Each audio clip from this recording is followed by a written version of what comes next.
Oh, ano, napangalanan na 'to.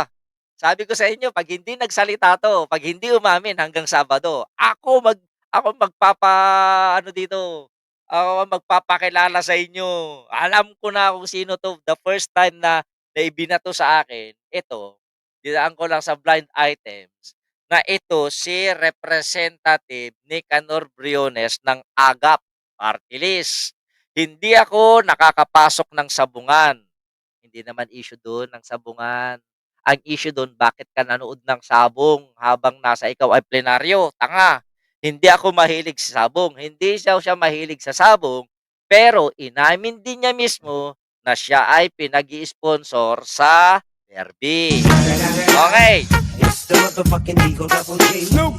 Hindi daw siya mahilig sa sabong, pukin ang ina mo, pero may farm kang inaalagaan. Di ka, sinungaling ka din. Ako'y nalulungkot sa nangyari. Ang message sa akin ng aking pamangkin ay akin tinignan. May nag invite tinignan natin. Ang hindi maganda doon, pinalabas na ako'y nag-iisabong. Yun lang. Celia Neri, shoutout. Kaugnay ng balitang yan, eto kung sino man ang gumawa sa akin noon. Sinong nag-video gumawa ng fake news? Hindi fake news yun kasi video nga na ikaw ay nanood ng sabong habang nagbobotohan sa bagong House Speaker ng Kamara. Bet Ariola, shoutout. Gumawa ng fake news na ako'y nanood o nag-online sabong. Hindi ko alam na ang iyong motibo. Pero matapos na ito, pinaliwanag ko lang yung parte ko. Kung ano man ang motibo mo, pinatatawad na kita. Ang may kasalanan na yung nag-video. Yung nakakuha ng video. Feeling biktima na itong gago. Ang akin lang, wag mo na ulitin kasi baka sunod, makulong ka na. Ay, may pananakot. Novelita Garcia, kompetente, shoutout. Okay, o dito paliwanag pa niya. While AGAP Representative Nicanor Briones admitted that he was the lawmaker caught watching Isabong on his phone during the House session, he clarified that he is not engaged in playing the controversial online betting game. Briones claimed that he was only watching. O baka pa pag may nagpadala kay Congressman Briones na link ng Pornhub, panoorin din niya habang na siya ay nasa plenary, ay nasa podium. Yun lang. Mali ay mali. Dapat nakakonsentrate ka sa trabaho at higit sa lahat, congressman ka ay mananatiling congressman ka. O ito, paliwanag ni congressman na mahilig sa talpakan. So yun, kung sino man ang gumawa sa akin noon, sino nag-video at gumawa ng fake news na ako'y nanonood o Hindi fake news. Congressman, putang ina, huwag ka magpipiling biktima rito. Mario Lizardo Michel, shoutout. Nahulihan ka nanonood habang nagbobotohan. That is a official function of your office.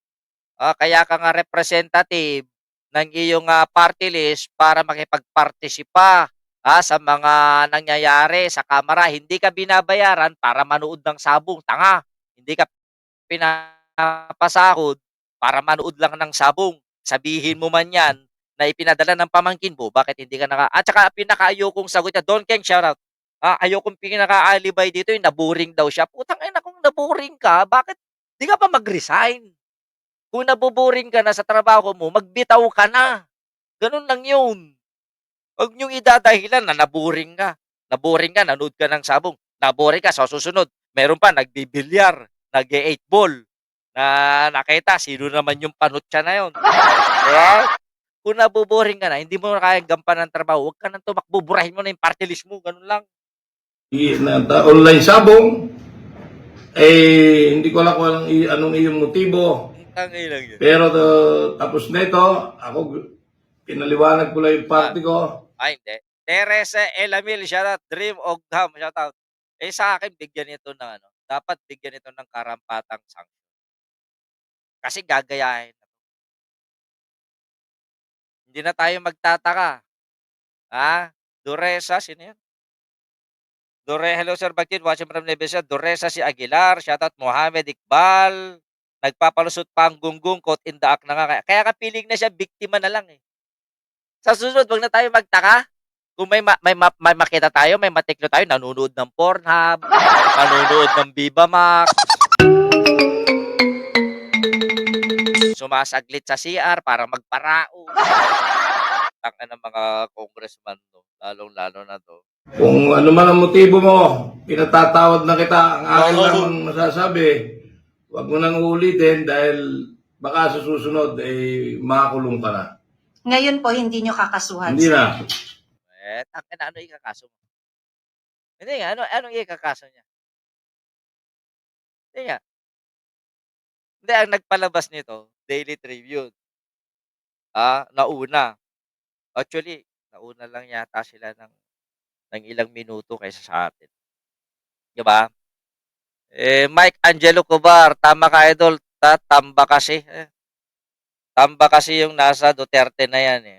Bigyan ng sanction ng Ethics Committee dapat. Dapat. Tsaka ipagbawal na yung mga cellphone dyan. Padilla is the current chairman of the Senate Committee on Constitutional Amendments and Revision of Codes and Senate Committee. Malabo. Andyan lang si Revilla para pigilan na mabago ang ating saligang batas. Kasi kung talagang gusto nilang baguhin, sana noon pa ni Digong yan. Bakit kamo? Sila yung may panukala ng REVGOV. Sila yung panukala ng CONCON. Sila yung may panukala ng CONAS. Ipinagyabang lahat yan ni Duterte. Pinangampanya yan. Pag ako ibabagsak ko ang federalism, putang na federalism, pinagkakitaan lang nila. It's the motherfucking Eagle Double G. Pero ito yung kahuli-hulihang balita. At least umamin na tong kupal na congressman na to na si Kung Talpak kung aking tawagin. Ma'am Teresita Urbano ng Kuwait, hello. Painit na tayo.